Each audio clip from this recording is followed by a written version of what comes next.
All right, so we are beginning the fourth unit here, looking at chemical equilibrium. So this first section of chapter 7 is just basically going to be introducing us to the term equilibrium and looking at our first type of calculation that's going to be involved.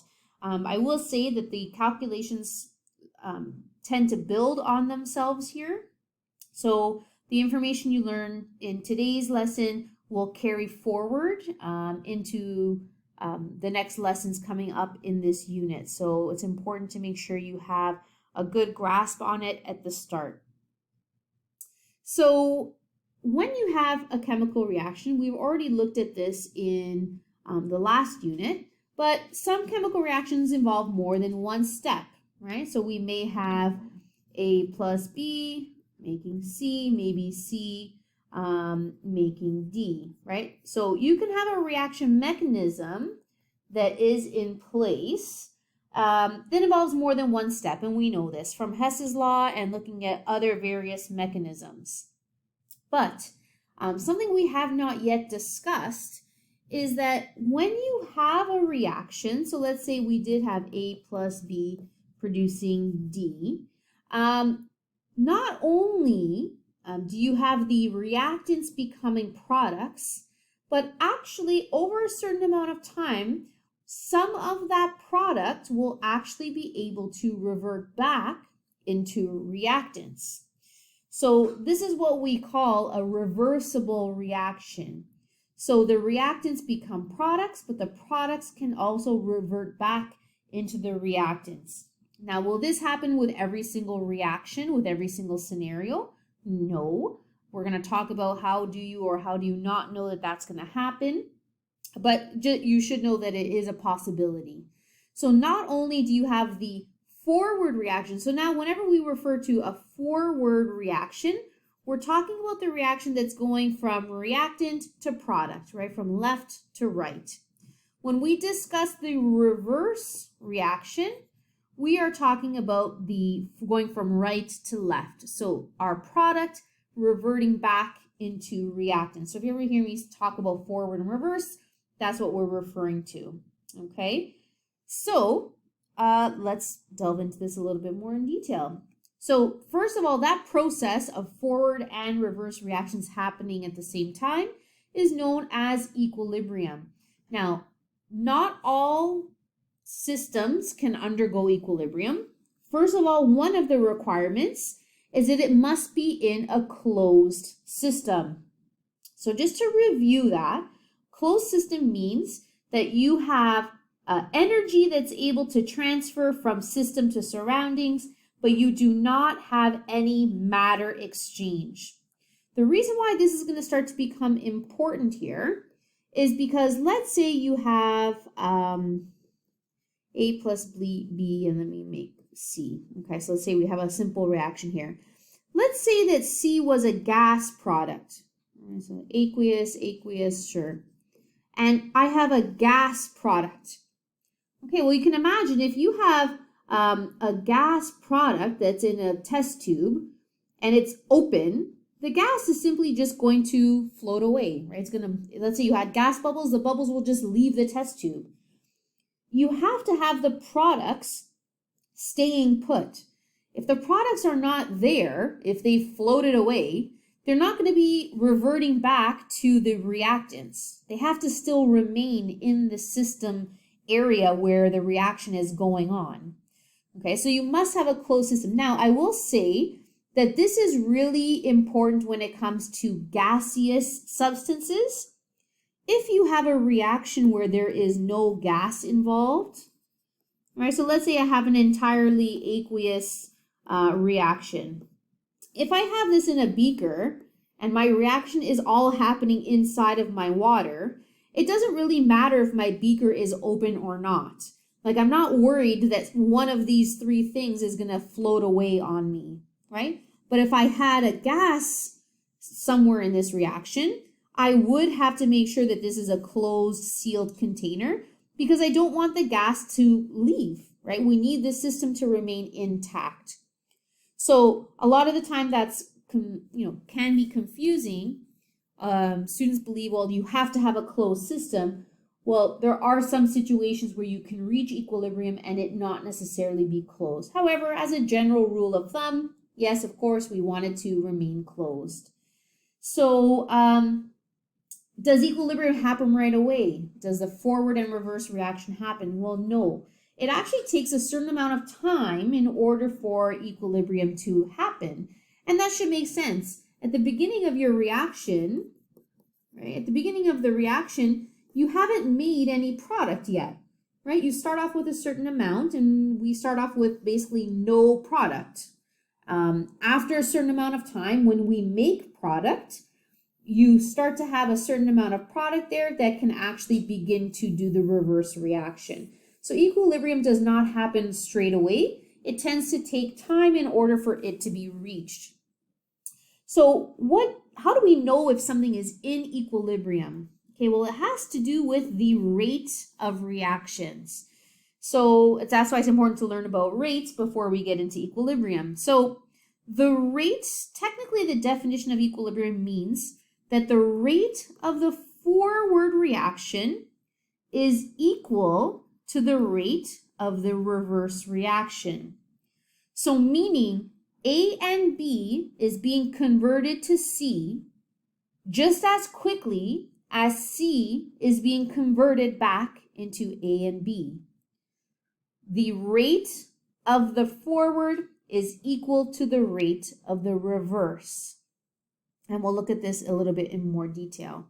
So when you're writing out a chemical reaction, especially when we know that we have an equilibrium possibility, you're going to start to see this double arrow. So sometimes it's drawn like this, or you can use this symbol.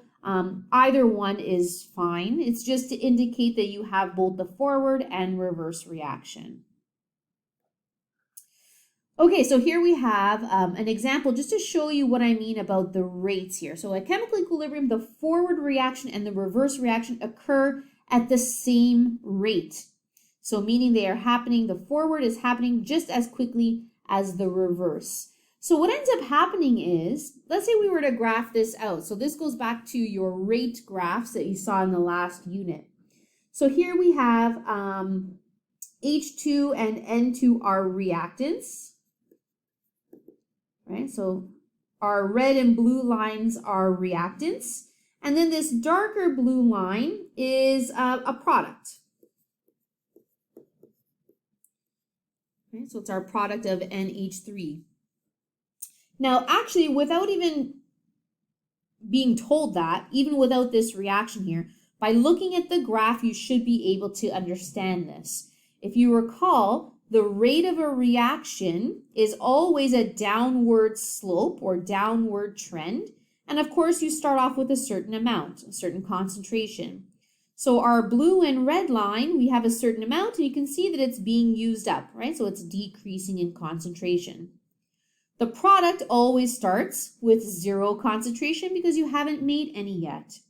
So this purpley dark blue line starts off at 0, and then you can see it's an upward trend, and we are making more and more product.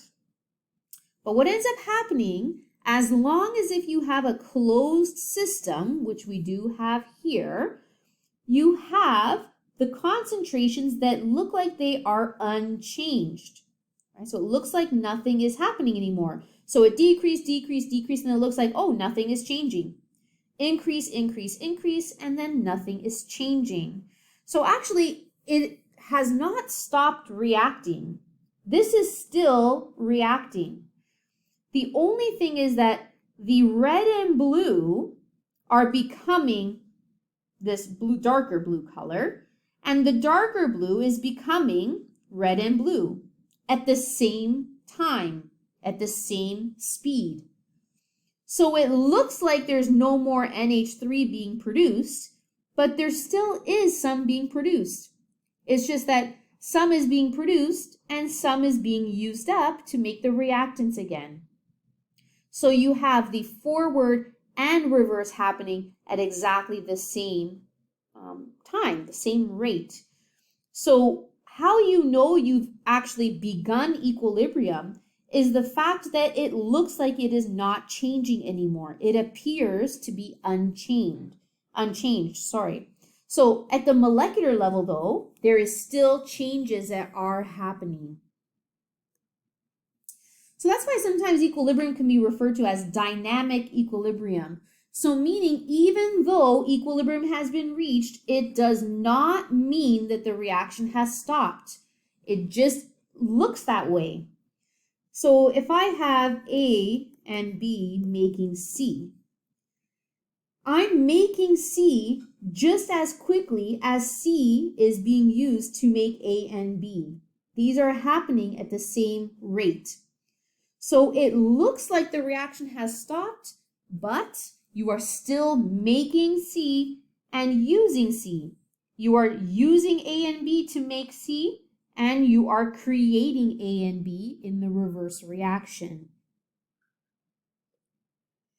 So there are quite a few different types of equilibrium systems that exist.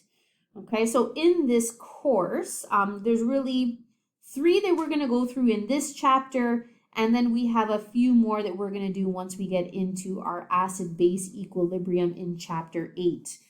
So the 3 that we're going to be discussing here, and not all today, today's going to be kind of like a little introduction, like I mentioned, are solubility equilibrium, phase equilibrium, which is basically a change in state equilibrium processes, and chemical reaction equilibrium. So just general chemical reactions. So this picture here is actually an interesting one. This is actually showing an example of phase equilibrium. So when you're looking at this stoppered Erlenmeyer flask, it may appear as if nothing is happening. So you have a gas, so you have a colored gas, and you have a colored crystal, right? So it's like we have a solid and it is becoming a gas. So actually the change in state that's happening here is sublimation. So how this begins is you essentially have an empty Erlenmeyer flask and then you put some solid in and you close the flask. So at the beginning, you have 0 gas that is produced, right? So this would be like colorless. So over time, the space in this flask starts to become colored purple, right? So meaning some of this solid has sublimed into a gaseous form. But then over time, it looks like there's no more purple. So maybe you have like a little bit of purple, then more purple and more purple. But then over time, it looks like, hey, the color purple hasn't really been changing a whole lot. That's because you have some of the gas that is becoming solid again. So when you're looking at this, it may look like you just have some solid crystals and purple gas there, and it's not changing anymore. But really, the solid is becoming a gas, and the gas is becoming a solid at the same rate.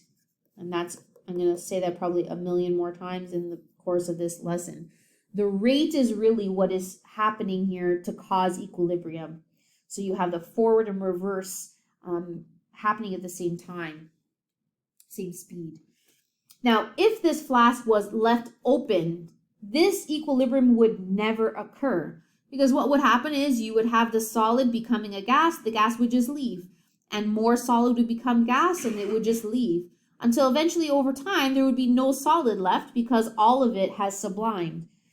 So because of the fact that we're able to keep that gas inside of this flask, what we're doing here, maybe it's a term you remember hopefully from grade 11, is we are saturating the area of this flask. So meaning this space is completely filled with that colored gas to the point where there is no more space for the gas to be created. However, but as the gas becomes solidified once again, it allows for space for more gas to be produced. So it's this constant flux of back and forth between creating gas and gas creating solid, solid creating gas, gas creating solid over and over again. But anyways, we're going to take a look at each one of these, but that's essentially the idea.